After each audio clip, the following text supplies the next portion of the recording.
सर्दियों की वो सुबह गैर मामूली तौर पर खामोश थी। कहर की मोटी तहने गांव की गलियों को ऐसे ढांप रखा था जैसे किसी ने सफ़ेद चादर तान दी हो। कच्ची सड़क पर पांव रखते ही उसकी ठंडक हड्डियों में उतर जाती। उसी गांव के एक छोटे से घर में, जिसकी दीवारों पर मिट्टी की दरारें वक्त की कहानी सुनाती थीं, एक गरीब बहू जाग चुकी थी। उसका नाम सायरा था। वो दबली पतली, मगर आंखों में अजीब सी रोशनी लिए, चूल्हे के पास बैठी थी।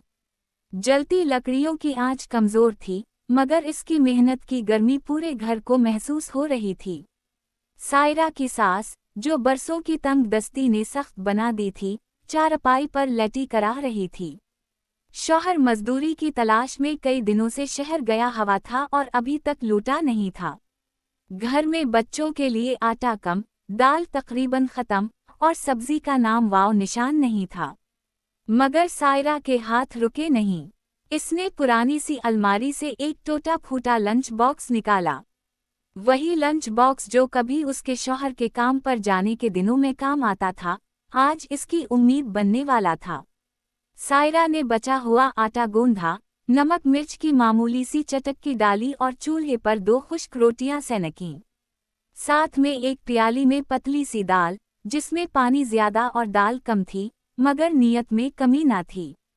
इसने लंच बॉक्स में रोटियां रखी, दाल को एहतियात से बंद किया और ऊपर कपड़ा लपेट दिया ताकि ठंड में भी थोड़ी गर्मी बरकरार रहे।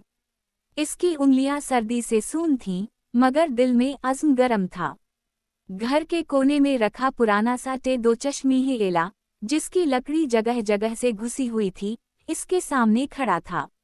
ये दो चश्मी एला सायरा को उसकी माँ ने जहीज में नहीं दिया था, बल्कि हालात ने थमाया था। इसने ठिया लगाकर इस ठेला पर लंच बॉक्स रखे, एक छोटा सा चौल्हा बांधा और एक बोसीदा कंबल ओढ़कर दरवाजे से बाहर निकल पड़ी। सास ने कमजोर आवाज में कहा, बेटी, खुद को थका मत देना। सायरा ने मुस्कुरा कर जवाब दिया, अम्मा, अगर मैं ना निकली तो चौल्हा कैसे जलेगा। गांव की गलियां अभी सो रही थीं। कहीं कहीं दूध वाले की घंटी की आवाज आती, कहीं किसी मुर्गे की बांग। सायरा ने ठेला धीरे धीरे खींचा, पहिए की चरचराहट सर्द हवा में गूंजती रही। इसका मकसद करीबी बस स्टॉप था, जहां सुबह सवेरे शहर जाने वाले मजदूर, तालिब इल्म और कलरक जुमा होते थे। वो जानती थी कि उन लोगों को सस्ते और गर्म खाने की ज़रूरत होती है, और वही इसकी रोज़ी का रास्ता बन सकता है। बस स्टॉप पर पहुंचते ही सायरा ने ठेला एक कोने में खड़ा किया। इसने चौल्हा जलाया, दाल को हल्की आंच पर रखा और आवाज़ लगाने लगी, गरम रोटी, गरम दाल, सस्ता और साफ खाना। शुरू में लोग बेध्यानी से गुजरते रहे। कुछ ने हैरत से इस गरीब बहू को देखा जो कंबल में लिपटी, कांपते हाथों से खाना पेश कर रही थी। एक नौजवान मजदूर रुका, इसकी आंखों में थकन थी। बाजी, कितने की प्लेट? इसने पूछा। सायरा ने नरम लहजे में कहा, बस इतने, जितने आप दे सकें। नौजवान ने जेब टटोली, चंद सके निकाले और प्लेट ले ली। गरम रोटी और दाल ने इसके मुंह पर मुस्कुराहट बखेर दी। अल्लाह आपको बरकत दे, वो कहकर चला गया। सायरा के दिल में एक छोटी सी खुशी जागी। ये खुशी सकून की नहीं थी, दुआओं की थी। आहिस्ता आहिस्ता और लोग आने लगे। किसी ने तारीफ की, किसी ने हमदर्दी दिखाई और किसी ने खामोशी से खाना खाकर चला गया। ठंड बढ़ती जा रही थी। सायरा के पांव सुन हो रहे थे, मगर उसकी आवाज में लर्जिश न आई। वो हर आने वाले को एक जैसी मुस्कुराहट देती। कुछ देर बाद एक स्कूल का उस्ताद रुका। इसने सादा कपड़े पहने थे, मगर लहजा शाइस्ता था। इसने सायरा से बातें की, इसके हालात पूछे और खाना खाया। जाते वक्त इसने मामूल से ज्यादा रकम दी। सायरा ने हाथ जोड़कर शुक्रिया अदा किया, मगर इसकी आंखों में आंसू चमक उठे। उसी दौरान कुछ लड़के आए जिन्होंने मजाक उड़ाया। ये क्या भिखारियों का खाना है? इन्होंने हंसते हुए कहा। सायरा ने खामोशी इख्तियार की। इसे मालूम था कि हर रास्ते में कांटे होते हैं। उसने दिल मजबूत रखा और काम में लगी रही। कुछ देर बाद एक बस आई, मुसाफिरों का हुजूम बढ़ा और सायरा का लंच बॉक्स तेजी से खाली होने लगा। दोपहर के करीब सूरज की हल्की सी धूप निकली, मगर सर्दी कम न हुई। सायरा ने हिसाब लगाया तो अंदाजा हवा के आज की कमाई से वो घर के लिए आटा, थोड़ी सब्जी और बच्चों के लिए दूध ले सकती है। इसने शकर अदा किया, ठेला समेटा, चौल्हा बुझाया और वापसी का सफर शुरू किया। रास्ते में इसने बाजार से सस्ते दामों सब्जी ली। दुकानदार ने उसकी मेहनत देखकर थोड़ी इजाफी हरी मिर्चें दे दें। घर पहुंचकर सायरा ने सास के हाथ में गरम चाय दी।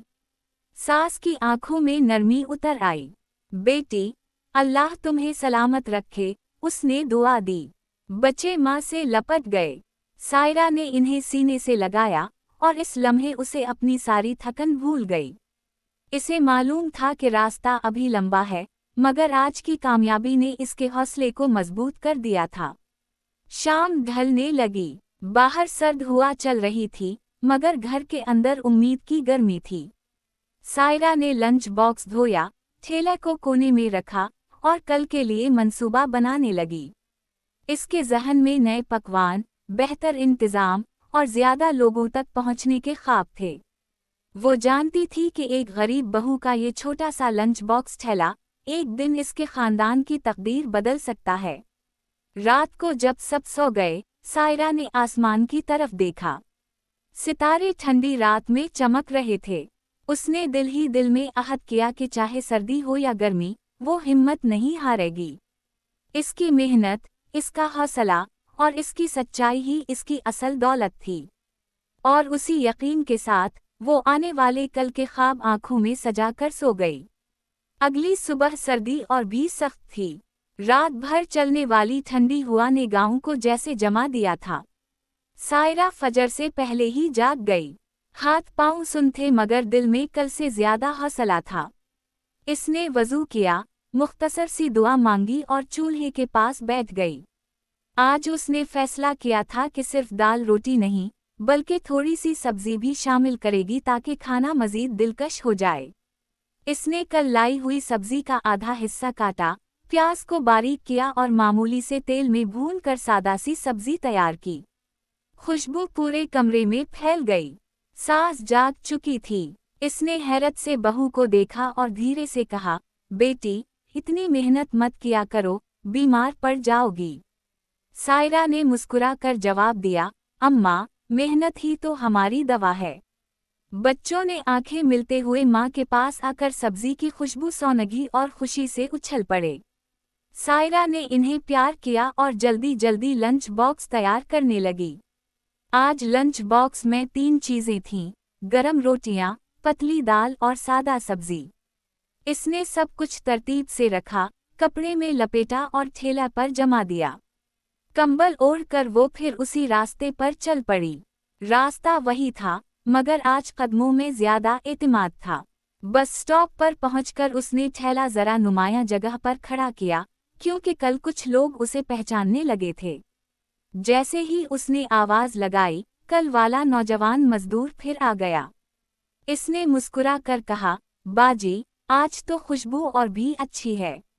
सायरा ने इसके लिए प्लेट लगाई। मजदूर ने खाते हुए कहा, आपके खाने में माँ के हाथों जैसा सुकून है। ये सुनकर सायरा की आंखें नम हो गईं, मगर वो खामोश रही। आज लोगों का रश जल्दी लग गया। कुछ ने बाकायदा पूछा कि वो रोज आती है या नहीं। सायरा ने बताया कि वो रोज सुबह यहाँ होगी। उसी दौरान एक रिक्शा ड्राइवर आया, जिसके हाथ कांप रहे थे। इसने कहा, बहन, रात से कुछ नहीं खाया। सायरा ने बना कीमत पूछे उसे प्लेट थमा दी। रिक्शा ड्राइवर ने हैरत से देखा, पैसे। सायरा ने नरमी से कहा, आज आप मेहमान हैं, कल दे देना। इसकी आंखों में तशक्कुर झलकने लगा। हर कोई एक जैसा नहीं था। कुछ लोग कीमत पर बहस करते, कुछ शिकायतें निकालते, मगर सायरा ने सबको बर्दाश्त किया।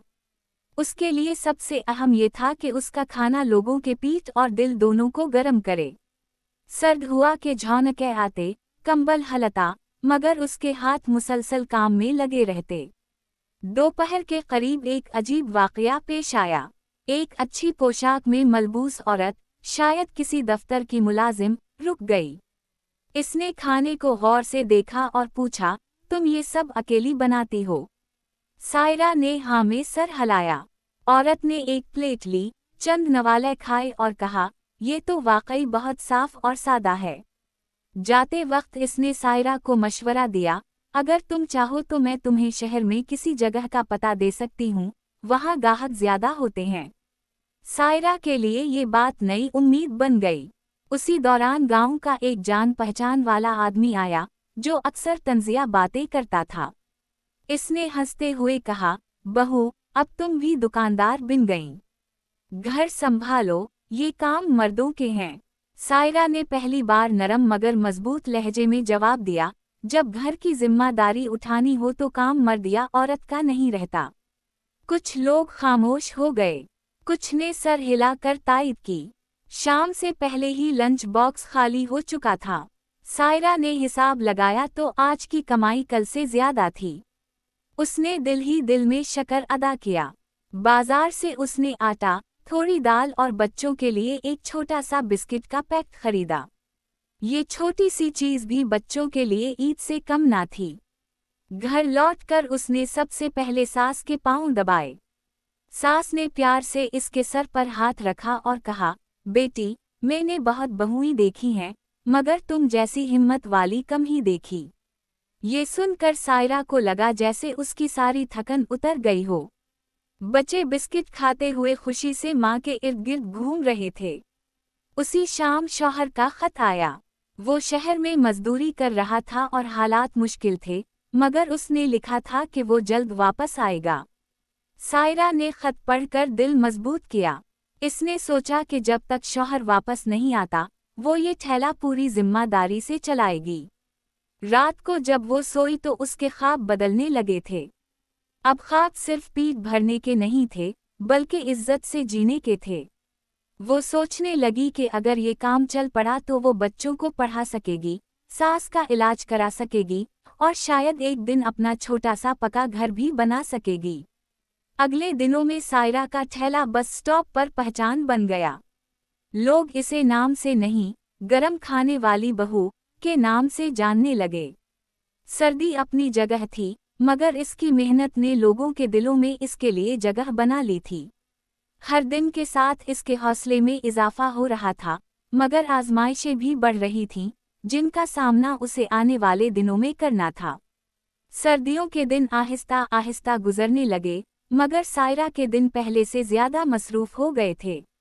अब वो फजर से पहले उठती, खाना तैयार करती और थैला लेकर बस स्टॉप पहुंच जाती। लोग इसके इंतजार में रहने लगे थे। कोई मजदूर हो या तालिब इल्म, सब जानते थे कि यहाँ इन्हें सस्ता, साफ और मोहब्बत से बनाया हुआ खाना मिलेगा। सायरा के चेहरे पर थकन जरूर थी, मगर आंखों में एतमाद झलकने लगा था। एक दिन अचानक बारिश के साथ शदीद सर्दी पड़ गई। बस स्टॉप पर लोग कम थे, हवा तेज थी और सायरा के हाथ कपकपा रहे थे।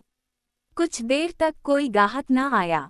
दिल में खौफ सा जागा कि अगर आज कमाई ना हुई तो घर कैसे चलेगा। उसी लम्हे एक बस आकर रुकी। चंद मुसाफिर उतरे, जिनमें वही दफ्तर वाली औरत भी थी जिसने पहले मशवरा दिया था। इसने सायरा को देखकर मुस्कुरा कर कहा, तुम वाकई रोज आती हो। फिर इसने अपने साथियों को आवाज दी और सबने खाना लिया। इस दिन कमाई कम जरूर थी, मगर हौसला टूटने से बच गया। कुछ दिन बाद शौहर वापस आ गया। वो कमजोर और थका हुआ था, मगर सायरा के काम को देखकर हैरान रह गया। पहले तो उसे हिचकिचाहट हुई कि लोग क्या कहेंगे, मगर जब उसने बच्चों के चेहरों पर खुशी और घर में आटा दाल देखा तो खामोश हो गया। सायरा ने नरमी से कहा, ये काम इज्जत से है और ज़रूरत भी। शौहर ने आहिस्ता आहिस्ता उसका साथ देना शुरू कर दिया। कभी थैला धकेल देता, कभी सामान ला देता। गांव वालों की नज़रें बदलने लगें। जो लोग पहले मजाक उड़ाते थे, वो अब तारीफ करने लगे। सास की सेहत में भी बेहतरी आने लगी, क्योंकि अब वक्त पर दवा और मुनासिब खाना मिलने लगा था। एक दिन सास ने बहू को पास बिठाकर कहा, बेटी, तुमने इस घर को अपने हौसले से संभाला है। सायरा की आंखों में आंसू आ गए, मगर ये आंसू दिख के नहीं, फख्र के थे। चंद हफ्तों बाद शहर से एक छोटा सा होटल चलाने वाला आदमी आया। इसने सायरा के खाने की तारीफ सुनी थी। इसने खाना चखा और कहा, अगर तुम चाहो तो मेरे होटल के लिए सुबह का नाश्ता तैयार कर सकती हो। ये सायरा के लिए बड़ी पेशकश थी। उसने शौहर से मशवरा किया, सास की दुआ ली और हाँ कह दी। अब उसका लंच बॉक्स ठेला सिर्फ बस स्टॉप तक महदूद नहीं रहा था, बल्कि इसकी मेहनत शहर तक पहुंच गई थी। काम बढ़ा तो मेहनत भी बढ़ी, मगर आमदनी में बरकत आ गई। बच्चों का स्कूल में दाखिला हो गया। सायरा ने पहली बार नई चादरें खरीदें और घर में चौल्हा कभी खाली ना रहा। सर्दी का मौसम खत्म होने लगा, मगर इसकी जिद्दोजहद की कहानी लोगों के दिलों में रह गई। एक सुबह जब वो ठेला लेकर निकली तो उसने आसमान की तरफ देखा। सर्द हुआ अब हल्की हो चुकी थी। इसे अपना पहला दिन याद आया, जब वो कांपते हाथों से रोटी बीच रही थी। आज वो मजबूत कदमों के साथ खड़ी थी। उसने दिल ही दिल में शुक्र अदा किया और सोचा कि असल दौलत पैसा नहीं, बल्कि हिम्मत और ईमानदारी है। शाम को घर लौटकर सायरा ने लंच बॉक्स साफ किया, थैला एक तरफ रखा और बच्चों को गोद में बिठा लिया। शौहर ने मुस्कुरा कर कहा, तुमने हमें हारने नहीं दिया। सास ने दुआ दी, अल्लाह तुम्हें हमेशा सलामत रखे। इस लम्हे सायरा को लगा कि उसकी सारी मेहनत वसूल हो गई है। कहानी यही ख़त्म नहीं होती, मगर इस सफ़र का एक खूबसूरत मोड़ ज़रूर था। एक गरीब बहू का छोटा सा लंच बॉक्स थैला, जो सर्दियों में कांपते हाथों से शुरू हुआ था, अब इज्जत, खौददारी और उम्मीद की अलामत बन चुका था। और सायरा जान गई थी कि अगर नीयत साफ हो और हौसला मजबूत, तो सबसे ठंडी रात के बाद भी एक रोशन सुबह ज़रूर आती है।